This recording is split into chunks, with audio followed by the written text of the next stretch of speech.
بسم اللہ الرحمن الرحیم۔ السلام علیکم ورحمۃ اللہ وبرکاتہ۔ میرے والد مسجد کے امام تھے۔ لوگ ان کی بہت تعریف کرتے تھے، مگر ان کی حرکتیں بہت مشکوک تھیں۔ میں دیکھتا تھا کہ وہ روزانہ آدھی رات کو چپکے سے اٹھ کر گھر سے باہر نکل جاتے تھے۔ تجسس کے مارے ایک رات میں بھی ان کے پیچھے نکل گیا، مگر یہ دیکھ کر میں دنگ رہ گیا کہ میرا نمازی باپ تو ایک گھر کے دروازے پر دستک دے کر اندر داخل ہوا اور سامنے موجود عورت کو فوراً اللہ تعالیٰ نے قرآن پاک میں دنیا کو امتحان گاہ کہا ہے۔ یہ دنیا انسان کے لیے ایک امتحان کی جگہ ہے۔ انسان کو آزمایا جاتا ہے اس کے مال سے، اولاد سے اور اس کے رشتوں سے، مگر یہ سب باتیں ہمیں وقت کے ساتھ ساتھ سمجھ آتی ہیں۔ مگر بعض اوقات ہم اپنی جلد بازی کی بنا پر کچھ ایسی غلطیاں کر جاتے ہیں جو ساری عمر ہمارے لیے شرمندگی اور پچھتاوے کا باعث بنی رہتی ہیں۔ کہتے ہیں کہ انسان کے سیکھنے کا عمل کبھی بھی مکمل نہیں ہوتا۔ وہ قبر میں اترنے تک ہر روز ہی کچھ نہ کچھ نیا سیکھتا ہی رہتا ہے، اور میں نے بھی اپنی زندگی میں بہت کچھ سیکھا۔ بلکہ اکثر مجھے اماں کی ایک بات یاد آتی ہے، جب اماں کہا کرتی تھیں کہ جو سبق ہمیں استاد اور کتابیں نہیں سکھا پاتی وہ زندگی سکھاتی ہے، اور زندگی کے سکھائے ہوئے سبق ہم کبھی نہیں بھولتے۔ وہ سبق ہمیں ساری عمر یاد رہتے ہیں۔ آج میں بھی آپ کو اپنی زندگی کے ایک ایسے ہی سبق کی کہانی سنانے جا رہا ہوں۔ میرا نام فاروق احمد ہے اور میں فورٹ عباس شہر کا رہنے والا ہوں۔ میرا تعلق ایک متوسط سے گھرانے سے ہے۔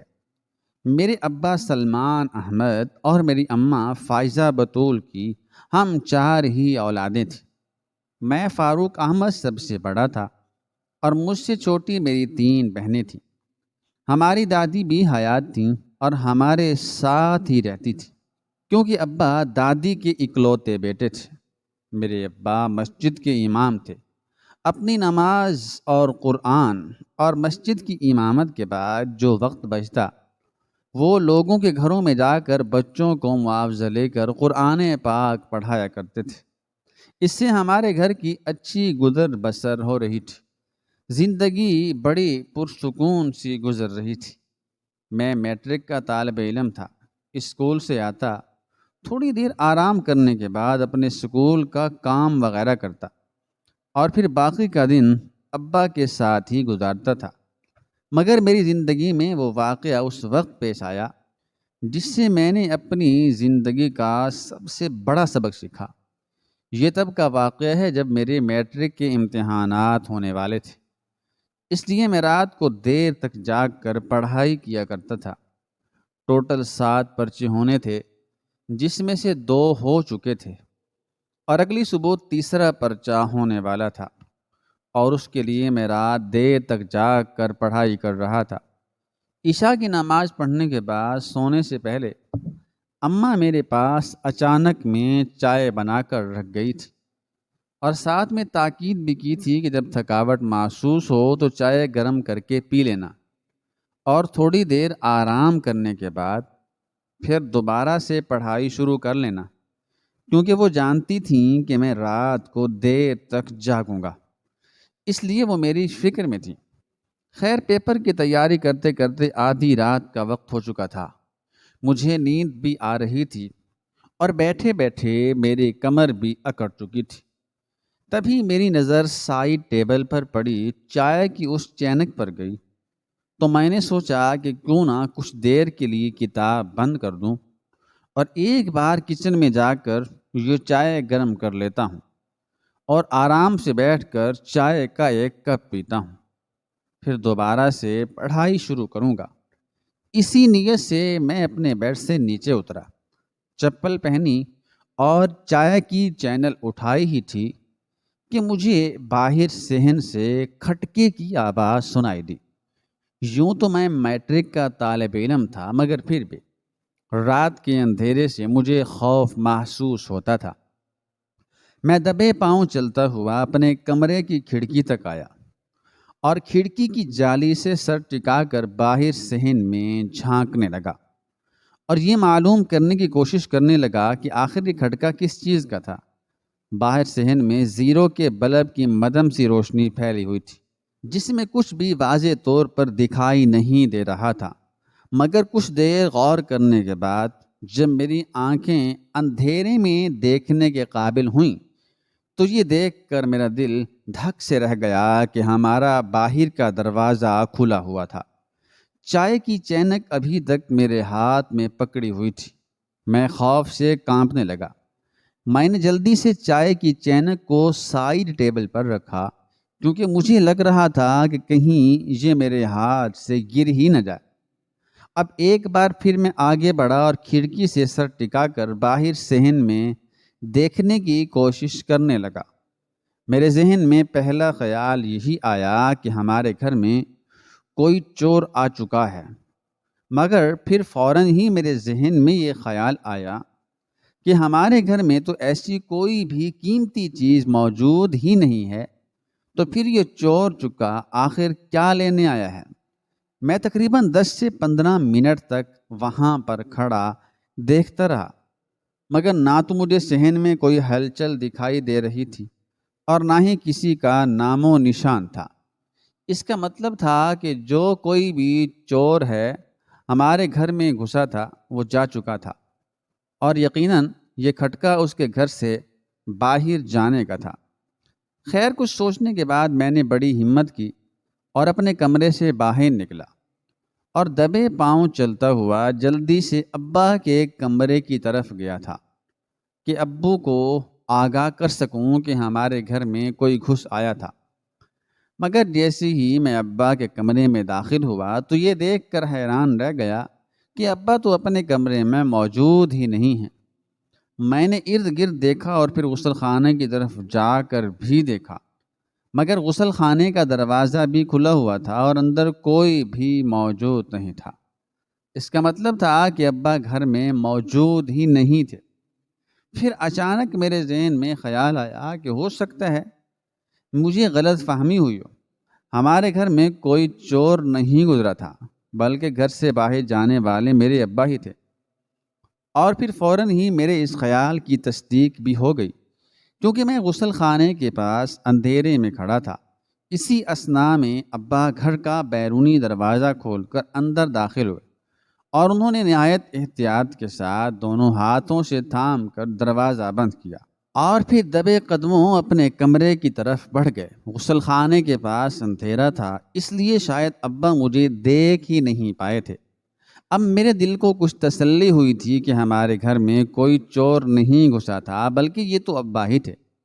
مگر پھر فوراً ہی میں یہ سوچنے لگا کہ ابا آدھی رات کو کہاں گئے تھے۔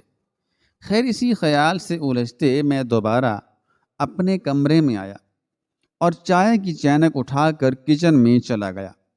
چولہے پر رکھ کر چائے کا کپ گرم کیا اور اپنے کمرے میں آ کر پینے لگ گیا۔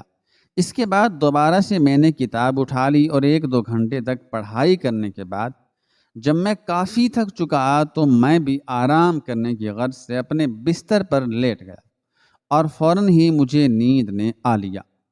اگلے دن معمول کے مطابق صبح اٹھا اور سکول چلا گیا۔ میں نے گھر میں اماں سے یا کسی سے بھی اس بات کا ذکر نہیں کیا تھا، مگر خود میرا اپنا ذہن اس سوال میں الجھا ہوا تھا کہ آخر ابا گھر سے باہر آدھی رات کو کیا لینے گئے تھے۔ خیر اس سے اگلے دن بھی میرا پیپر تھا اور میں آدھی رات تک جاگ کر پیپر کی تیاری تو کر ہی رہا تھا، مگر ساتھ ساتھ اس بات کا دھیان بھی رکھ رہا تھا کہ دیکھوں تو کیا ابا آج بھی گھر سے باہر جاتے ہیں۔ مگر اس رات تقریباً 3 بجے تک میں جاگتا رہا، مگر ابا گھر سے باہر نہیں گئے تھے۔ خیر میں کچھ حد تک مطمئن ہو گیا تھا۔ اگلا دن بھی گزر گیا اور پھر اس سے اگلے دن میرے پیپر کے درمیان میں چھٹی تھی، مگر میں وہ رات بھی جاگ کر پیپر کی تیاری کرنے میں مصروف تھا۔ اس رات میں یوں تو پیپر کی تیاری ہی کر رہا تھا، مگر میں پوری طرح چوکنا تھا۔ میرے کان باہر کی طرف آنے والے کسی بھی آہٹ کو سننے کے منتظر تھے اور پھر 2 بجے کا وقت تھا جب مجھے باہر صحن سے ایک معمولی سی آہٹ سنائی دی۔ میں فوراً اپنے بستر سے لپک کر نیچے اترا اور جلدی سے کھڑکی کی جانب بڑھا۔ باہر نظر آنے والا منظر دیکھ کر میں حیران اور پریشان رہ گیا۔ اب بہت ہی احتیاط کے ساتھ ارد گرد دیکھتے ہوئے محتاط انداز میں دروازہ کھول رہے تھے۔ پھر انہوں نے دروازے سے باہر نکل کر دونوں پٹ تھام کر انہیں ساتھ لگایا اور چلے گئے۔ میں اپنی جگہ پر حیران پریشان ساکت و جامد کھڑا ساری صورتحال کو سمجھنے کی کوشش کر رہا تھا کہ آخر یہ کیا ہو رہا ہے۔ آدھی رات کے وقت ابا یوں چھپتے چھپاتے گھر سے باہر کیوں نکلتے ہیں؟ آخر اس کے پیچھے کیا راز ہے؟ میرا ذہن اتنا الجھ چکا تھا کہ اب پیپر کی تیاری میرے دماغ سے نکل چکی تھی۔ میں کچھ سوچتے ہوئے آہستہ آہستہ قدم اٹھاتا واپس اپنی جگہ پر آ کر بیٹھ گیا۔ تقریباً 1 گھنٹے بعد باہر صحن میں دوبارہ معمولی سی آہٹ سنائی دی۔ میں نے دیکھا تو ابا واپس آ چکے تھے اور پھر وہ محتاط انداز میں دروازے کو آہستگی سے بند کر رہے تھے۔ اس کے بعد ان کا رخ اپنے کمرے کی طرف ہی تھا۔ یقیناً وہ جا کر دوبارہ سے اپنے بستر پر لیٹ گئے تھے۔ میں اس ساری صورتحال کو دیکھنے کے بعد بہت الجھ چکا تھا۔ سمجھ نہیں آ رہی تھی کہ کیا کروں، کس سے کہوں۔ وہ ساری رات میں ایک پل کے لیے بھی سو نہ سکا۔ یہی سوچتا رہا کہ مجھے کیا کرنا چاہیے۔ کیا مجھے ماں سے اس بارے میں بات کرنی چاہیے؟ ان کو بتانا چاہیے کہ ابا ہی رات کو گھر سے باہر جاتے ہیں؟ مگر میرا ذہن کوئی بھی فیصلہ نہیں کر پا رہا تھا۔ سوچتے سوچتے الجھتے الجھتے یوں ہی تمام رات گزر گئی۔ صبح فجر کی اذانوں کی آواز بلند ہونے لگی تو میں نے اٹھ کر وضو کیا اور نماز ادا کی اور پھر سے آ کر اپنے بستر پر لیٹ گیا۔ تمام رات سوچنے کے بعد آخرکار میرا ذہن اس فیصلے پر پہنچ چکا تھا کہ مجھے کیا کرنا ہے۔ میں نے بہت سوچ سمجھ کر یہ فیصلہ کیا تھا کہ گھر میں کسی سے بھی یہ ذکر کرنے سے پہلے اور خاص طور پر اماں کو بھی یہ بات بتانے سے پہلے مجھے خود اس معاملے کی تحقیق کرنی چاہیے۔ مجھے پتہ تو لگانا چاہیے آخر یہ کیا معاملہ ہے اور چل کیا رہا ہے۔ اس دن کے بعد سے میں رات جاگ کر پیپر کی تیاری کم اور اپنے ابا کی نگرانی زیادہ کرتا تھا۔ 2 دن تو بنا کسی حل چل کے گزر گئے۔ ابا گھر سے نہیں نکلے تھے، مگر تیسرے دن پھر سے رات کے 2 بجے اسی روٹین کے مطابق ابا بے معمول گھر سے نکل گئے تھے۔ جیسے ہی ابا گھر سے باہر نکلے میں بھی تیز قدموں سے اپنے کمرے سے باہر آیا اور میں نے احتیاط کے ساتھ باہر کے دروازے کو کھولا اور سر باہر نکال کر گلی میں جھانکا۔ گلی کے آخری سرے پر مجھے ابا کا سایہ نظر آ گیا جو کہ گلی کو کراس کر رہے تھے۔ جیسے ہی ابا گلی سے نکل گئے فوراً ہی میں بھی گھر سے باہر نکل آیا اور تیز قدموں سے ابا کا پیچھا کرنے لگا۔ ابا کا پیچھا کرتے وقت میں نہایت احتیاط برت رہا تھا۔ اگر ابا کو ذرا سی بھی بھنک پڑ گئی کہ میں ان کا پیچھا کر رہا ہوں تو مجھے لینے کے دینے پڑ سکتے تھے۔ اسی لیے میں ایک مناسب فاصلے سے ابا کا پیچھا کر رہا تھا۔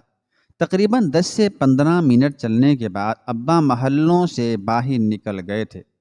یہاں سے کچھ علاقہ ویران اور سنسان تھا اور پھر تھوڑی دور جانے کے بعد دوبارہ سے بستی کا سلسلہ شروع ہوتا تھا۔ یہ نئی بستی آباد ہو رہی تھی اور اس میں ابھی اکا دکا گھر ہی تھے۔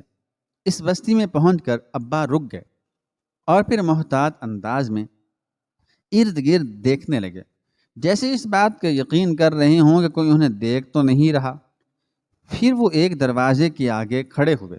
انہوں نے دستک دی اور چند لمحوں بعد جب دروازہ کھلا تو ابا اندر داخل ہو گئے۔ اب میں نے بھی اپنے قدموں کی رفتار تیز کر لی اور چند ہی لمحوں میں اس مکان کے آگے پہنچ گیا۔ اس مکان کی حالت نہایت ہی خستہ تھی۔ لکڑی کا دروازہ بھی جا بجا ٹوٹ پھوٹ کا شکار تھا۔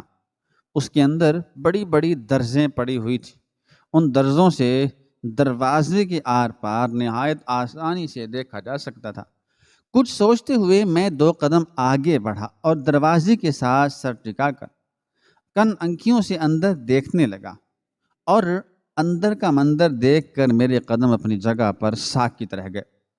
صحن میں ایک نوجوان عورت کھڑی تھی اور اس کے پاس ابا کھڑے تھے، مگر ابا صرف کھڑے نہیں تھے، ابا نے اس عورت کو گلے سے لگا رکھا تھا۔ یہ منظر دیکھ کر تیز سے میرا دماغ کھولنے لگا۔ میرا حاجی نمازی باپ رات کے اندھیرے میں یہ گل کھلا رہا تھا، مجھے تو اپنی آنکھوں پر یقین ہی نہیں آ رہا تھا۔ میں نے ایک جھٹکے سے دروازے پر ہاتھ مارا اور اسے کھول دیا۔ میری اس حرکت سے سامنے موجود عورت اور ابا دونوں ٹھٹک گئے اور چونک کر دروازے کی طرف دیکھنے لگے۔ مجھے دروازے میں کھڑے دیکھ کر ابا حیرت زدہ رہ گئے اور پھر وہ چند قدم آگے بڑھے اور میرے پاس پہنچتے ہوئے بولے، فاروق تم یہاں کیا کر رہے ہو؟ میں نہایت تیش کے عالم میں چلا کر بولا، یہی سوال تو میں آپ سے پوچھنا چاہتا ہوں کہ رات کے اندھیرے میں اس انجان اور جوان عورت کے گھر میں آپ کیا کر رہے ہیں؟ میرا اتنا کہنا تھا کہ ابا تیزی سے آگے بڑھے اور میرے چہرے پر ایک زوردار تھپڑ رسید کیا اور پھر مجھے گھورتے ہوئے کہنے لگے، تم اپنے باپ پر شک کر رہے ہو؟ میں نے بھی ترکی بترکی جواب دیا کہ نہیں، میں شک نہیں کر رہا، میں تو آنکھوں دیکھ کے حقیقت بیان کر رہا ہوں اور آپ سے جاننا چاہتا ہوں کہ آخر یہ چل کیا رہا ہے۔ اچانک ابا نے سر جھکا لیا اور میرا ہاتھ پکڑ کر مجھے اندر کمرے کی طرف لے گئے۔ یہ ایک کمرے کا مکان ہی تھا اور ابا اس واحد کمرے کی طرف بڑھ گئے تھے۔ ہمارے پیچھے پیچھے ہی وہ عورت بھی اندر کمرے میں چلی آئی۔ اندر کمرے میں جا کر جیسے ہی اس عورت نے لائٹ آن کی تو مجھے پتہ چلا کہ وہ عورت رو رہی تھی۔ میں حیرت سے یہ سارا منظر دیکھ رہا تھا۔ اندر کمرے میں ایک چارپائی پر دو چھوٹے چھوٹے بچے سو رہے تھے اور دوسری چارپائی جو کہ خالی پڑی تھی۔ ابا مجھے لے کر اس چارپائی پر بیٹھ گئے اور پھر کہنے لگے کہ فاروق، یہ نگہت ہے، تمہاری پھپھو۔ میں حیرت سے منہ کھولے کبھی ابا کی طرف دیکھتا اور کبھی اس عورت کی طرف۔ وہ عورت اب اپنے سر پر اڑے ہوئے دوپٹے سے اپنی آنکھوں کے آنسو صاف کر رہی تھی۔ پھر ابا مزید بتانے لگے اور بولے، فاروق، آج سے 15 سال پہلے نگہت نے اکرم سے اپنی پسند کی شادی کی تھی اور اماں اس شادی کے سخت خلاف تھیں، کیونکہ اماں نے بچپن سے ہی نگہت کی بات اپنی بہن کے بیٹے جاوید سے طے کر رکھی تھی۔ برادری میں بے عزتی کے ڈر سے اماں چاہتی تھیں کہ نگہت کی شادی جاوید سے ہو، مگر نگہت بھی بضد تھی کہ وہ شادی کرے گی تو صرف اکرم سے۔ یوں اماں نے نگہت کی شادی اکرم سے اسی شرط پر کی تھی کہ آج سے نگہت ہمارے لیے مر گئی اور ہم نگہت کے لیے۔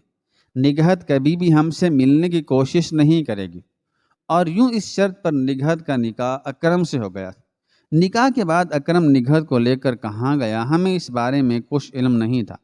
یہ دونوں اس شہر سے بھی کہیں دور چلے گئے تھے، مگر 2 ماہ پہلے کی بات ہے کہ عصر کی نماز کے بعد تمام نمازی جا چکے تھے اور میں مسجد میں بیٹھا قرآن پاک کی تلاوت کر رہا تھا جب ایک بچہ میرے پاس آیا اور اس نے مجھے ماموں کہہ کر پکارا۔ میں حیرت زدہ اس کی طرف دیکھنے لگا۔ وہ نگہت کا بیٹا تھا جسے نگہت نے میرے پاس مسجد میں بھیجا ہوا تھا۔ پھر اس بچے نے میرے کان میں مجھے بتایا کہ اس کی ماں نگہت مجھ سے ملنا چاہتی ہے۔ نگہت سے ملا تو مجھے علم ہوا کہ کچھ ماہ پہلے نگہت کے شوہر کا ایک روڈ ایکسیڈنٹ میں انتقال ہو چکا ہے، اور جیسا کہ ہم اس شادی کے خلاف تھے، اسی طرح اکرم کے گھر والے بھی اس شادی کے خلاف تھے۔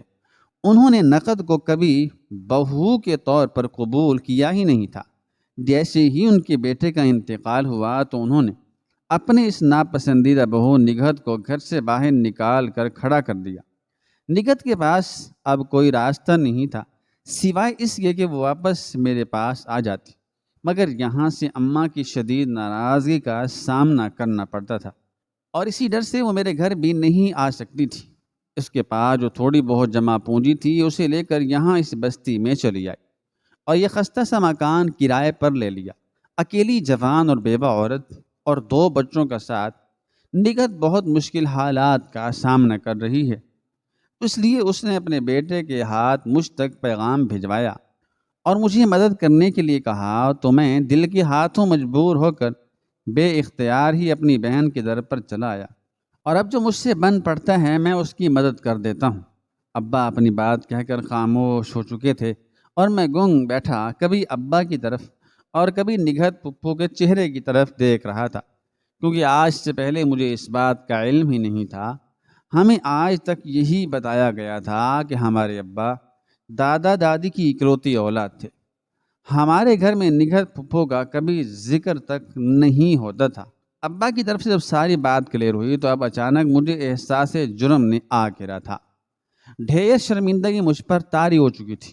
یہ سوچتے ہوئے میرا سر شرم سے جھک گیا تھا کہ میں نے اپنے باپ پر شک کیا، اس باپ پر جو 5 وقت کا نمازی تھا، جس کی دنیا والے تعریفیں کرتے پھرتے تھے۔ اس کی اپنی اولاد نے اس پر شک کیا۔ اسی احساس ندامت کے زیر اثر میں فوراً اپنی جگہ سے اٹھا اور ابا کے قدموں میں بیٹھ گیا اور ان کے پیر پکڑ کر کہنے لگا، ابا مجھے معاف کر دیں، میں نے آپ پر شک کیا، مجھے معاف کر دیں۔ ابا نے مجھے کندھوں سے پکڑ کر اوپر اٹھایا اور کہنے لگے، بیٹا غلطی تمہاری بھی نہیں ہے۔ جس طرح چوری چھپے میں گھر سے نکلتا تھا، جو بھی دیکھتا وہ یقیناً مجھ پر شک ہی کرتا۔ شاید مجھے اپنے گھر والوں کو اعتماد میں لینا چاہیے تھا، مگر اماں کی سخت طبیعت کی وجہ سے اور نگہت کے ساتھ چلتی اس ناراضگی کے تحت میں نے بہتر یہی سمجھا کہ گھر میں اس بات کا ذکر کسی سے نہ کروں اور خاموشی سے جہاں تک ہو سکے نگہت کی مدد کرتا رہوں۔ پھر اس رات خاموشی سے ہم دونوں باپ بیٹا گھر واپس آ گئے۔ آج اس واقعے کو 4 سال کا طویل عرصہ گزر چکا ہے۔ ابا آج بھی نگہت پھپھو کی چپکے مدد کرتے ہیں، اور اب ان کے اس کام میں میں بھی ان کے ساتھ شامل ہوں۔ گھر میں آج بھی اس بات کا کسی کو بھی علم نہیں ہے سوائے میرے اور ابا کے۔